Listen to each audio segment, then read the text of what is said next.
Right before a currency collapses, something eerie happens. The story stops matching the reality. Officials promise stability while the numbers wobble. Reports say everything is under control. But shelves get thinner and people start buying just a little extra, just in case.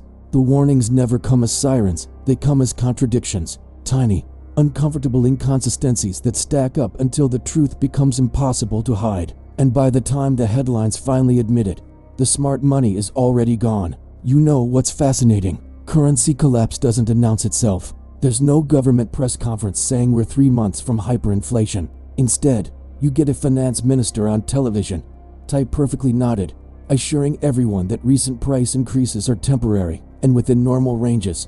Meanwhile, your grocery bill has doubled in 6 months. That's the gap. That's where reality lives. History has shown us this pattern dozens of times. Venezuela, Zimbabwe, Weimar Germany, Argentina. The script is always the same, just the actors change. And right now, in late 2025, we're seeing those familiar scenes play out in several economies simultaneously. Not because these countries lack resources or intelligent people, but because the mathematical realities of debt, money printing, and confidence can only be denied for so long. Let me walk you through what actually happens before a currency dies. Not the textbook version, the real version. The one you'd notice if you were living through it right now. First, you get the substitution phase. This is subtle. People don't wake up one morning and reject their national currency. Instead, they start preferring alternatives for certain transactions. Maybe you notice luxury goods suddenly being priced in dollars even though you're not in the United States, or property listings showing prices in euros alongside the local currency. Businesses do this because they're hedging. They've learned from past cycles that when things go sideways, hard currencies hold value. Local money becomes a hot potato, something you want to exchange immediately for goods or stable foreign currency. This happened in Argentina throughout the 2000s and 2010s. Walk into a high-end store in Buenos Aires, and prices were listed in dollars. The government said everything is fine, but shopkeepers knew better. They remembered the corralito of 2001, when the government froze bank accounts and converted dollar deposits to pesos at unfavorable rates. Trust, once broken, takes generations to rebuild, so businesses protected themselves by pricing in dollars, even when technically illegal. The second sign is velocity panic, not the official kind measured by central banks, but the psychological kind. Money starts moving faster. People receive their paycheck and immediately convert it. They don't save in local currency anymore because saving means losing. The rational behavior becomes spending or converting as quickly as possible. You see this in shopping patterns.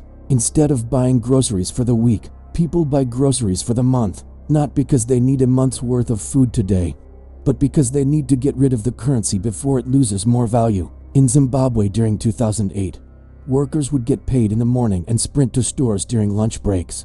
By afternoon, their morning salary had already lost purchasing power. This created a self-fulfilling cycle. The faster people spent, the faster prices rose. The faster prices rose, the faster people spent. Central banks responded by printing more money to stimulate the economy, which only accelerated the debt spiral. Third, you see the emergence of parallel pricing systems. Official prices diverge dramatically from real prices. The government might mandate that bread costs a certain amount, but good luck finding bread at that price.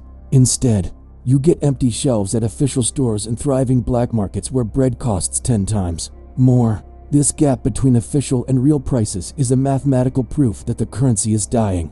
The official price reflects what the government wishes were true. The black market price reflects actual supply, demand, and the real value of the currency. Lebanon experienced this acutely starting in 2019. The official exchange rate said one thing. The parallel market rate told a completely different story, sometimes differing by 500% or more. If you tried to exchange money at the official rate, you'd wait months. Need it today, pay the real rate, which revealed the truth about the currency's collapse that official statistics denied. If you're finding this analysis valuable, hit that like button and subscribe to The Hidden Ledger, because understanding these patterns isn't just academic, it's financial survival. We're going to go deeper into the warning signs that most people miss until it is too late. Now we move into the behavioral psychology phase, and this is where things get truly fascinating because you're watching mass psychology in real time. People don't believe their government is lying to them.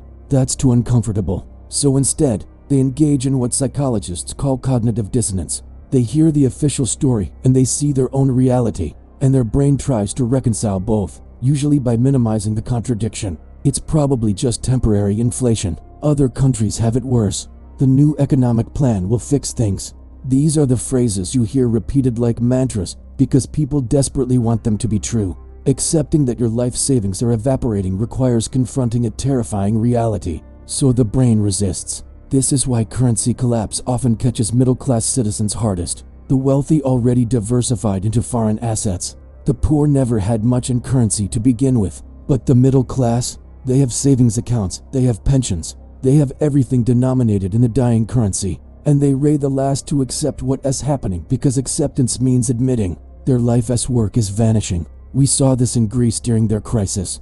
Well-educated people, professionals, doctors, engineers, watched their savings lose value, but kept believing the European Union will save us or this is temporary austerity. Many didn't convert to hard assets until it was far too late, not because they were stupid, but because accepting reality was psychologically devastating. Here's another warning sign: capital controls. When governments start restricting how much money you can withdraw from banks or transfer abroad, that's not protection, that's panic dressed in bureaucratic language. They call it protecting the economy from speculation or preventing capital flight. What they really mean is we're terrified that if we let people access their money, they'll convert it all to foreign currency or assets, which would expose how fragile our system is. Capital controls are the financial equivalent of a burning building, where officials lock the exits for your safety. Argentina has implemented various forms of capital controls for decades. Current restrictions, as of 2025, make it nearly impossible to legally exchange pesos for dollars beyond tiny amounts. Why? Because unrestricted conversion would show the real value of the peso versus official rates. The gap between what the government says the peso is worth and what the market says it is worth would become undeniable. Turkey implemented increasing capital controls through the early 2020s as the lira collapsed. Each new restriction was presented as temporary and necessary. Each one made it harder for citizens to protect themselves. And each one was a flashing red signal that the currency was in critical condition. Then comes the statistics manipulation phase. Inflation numbers become obviously fictional. The government reports 3% inflation while everyone's rent increased 40%. Food costs are up 70%. Energy bills have doubled. But the official statistics say everything is fine because they've changed how inflation is calculated. They exclude volatile items like food and energy. You know, just the things humans need to survive. Or they use substitution, saying if steak gets expensive, people buy chicken, so that doesn't count as inflation. By that logic, if people start eating dog food because chicken became unaffordable, inflation is still under control. This statistical gaslighting serves two purposes. First, it allows the government to maintain the illusion of stability. Second, it prevents automatic adjustments in wages, pensions, and social benefits that are often tied to official inflation rates. So not only are people getting poorer in real terms, they're not even getting the cost of living adjustments they should receive, because the official numbers are fiction. Venezuela perfected this. During their hyperinflation, the government simply stopped publishing inflation statistics for extended periods. When they did publish numbers, they were laughably disconnected from reality. Independent economists estimated actual inflation in the millions of percent, while official numbers claimed something manageable. This wasn't incompetence. This was policy. Admitting the real numbers would mean admitting total systemic failure. You also start seeing asset price explosions in weird places. Real estate priced in the local currency might show massive gains, but that's not appreciation. That's currency depreciation. A house isn't worth more. The money is worth less. Bitcoin and cryptocurrencies surge in these economies, not because people suddenly became tech enthusiasts, but because they're desperate for any store of value outside the failing system. Let's talk about the final stages, because this is where most people finally wake up. Usually too late. The government starts issuing new currency. They might add zeros, or remove zeros, or create an entirely new currency name. This is presented as a solution, a fresh start. In reality, it's just rearranging deck chairs on the Titanic. Zimbabwe dropped zeros from their currency multiple times. $10 billion became $1. Then they did it again, and again. Eventually, they abandoned their currency entirely and adopted the US dollar and other foreign currencies. This redenomination doesn't fix the underlying problem of too much money chasing too few goods.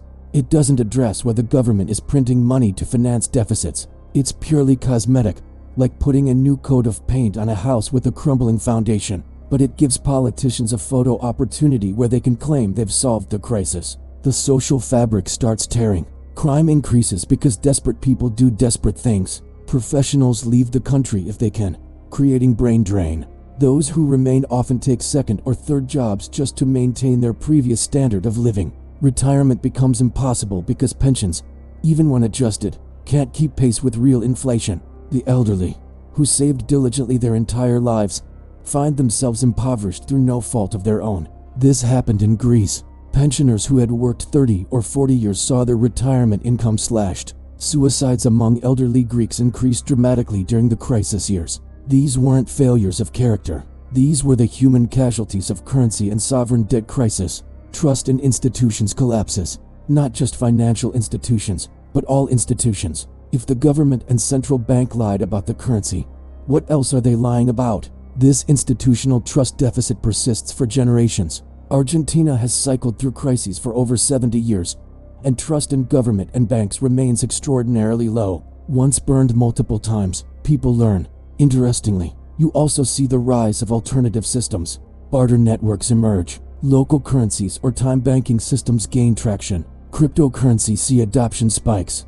People spontaneously reorganize economic activity around more stable units of account. This should tell us something profound. Humans are incredibly adaptable and will root around failure. The currency might die, but economic activity finds a way. Now, here's the uncomfortable question. What warning signs are flashing right now?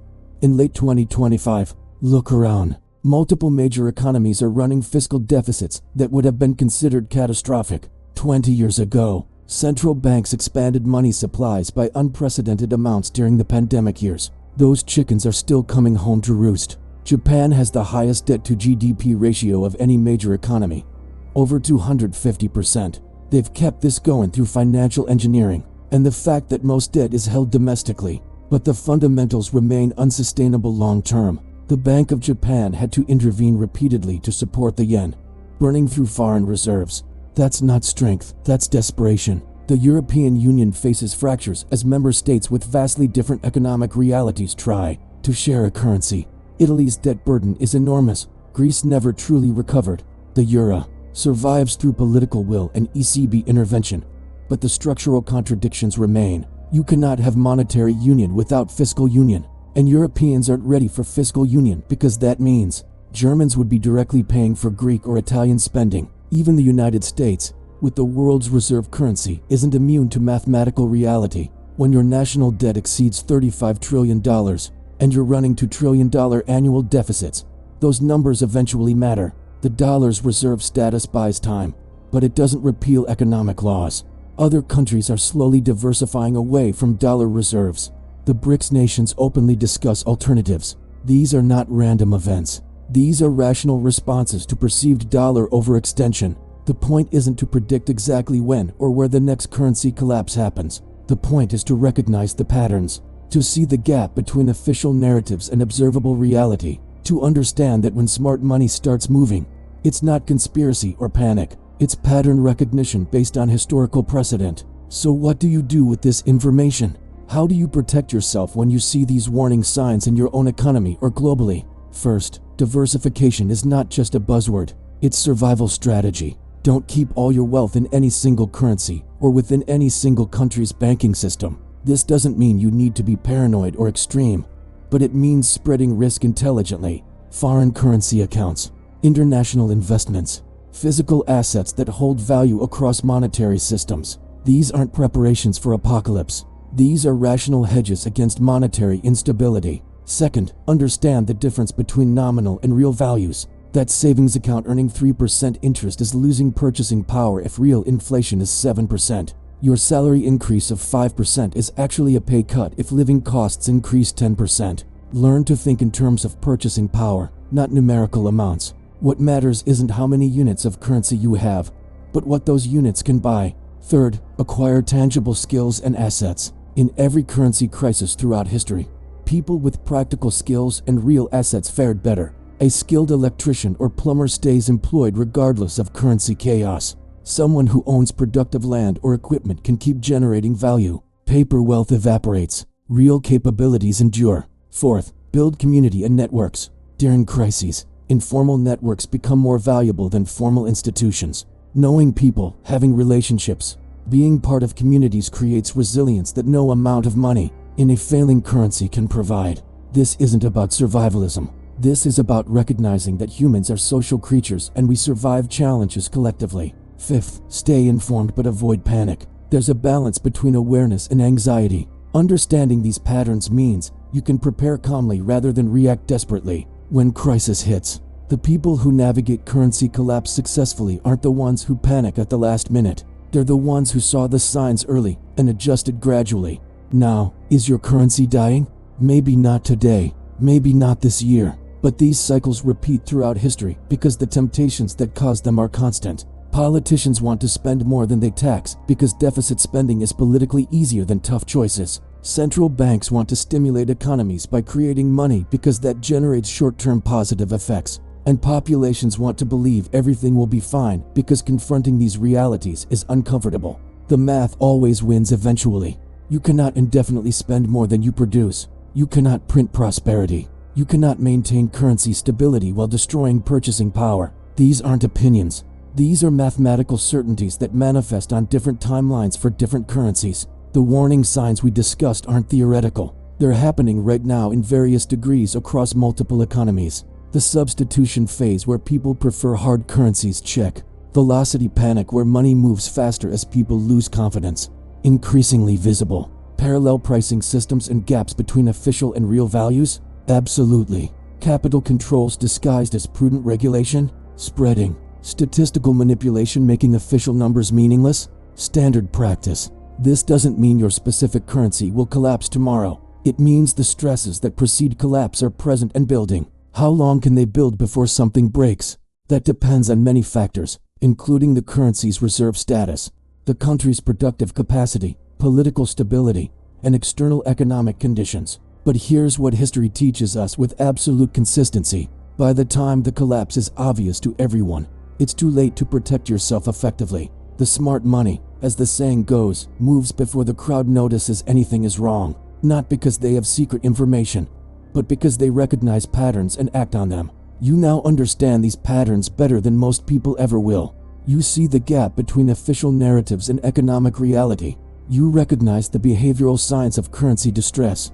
You understand how these cycles unfold across different countries and time periods. The question is, what will you do with this knowledge? If this analysis helped you understand currency collapse dynamics, make sure you've liked this video and subscribed to The Hidden Ledger. We're pulling back the curtain on financial realities that most media won't discuss.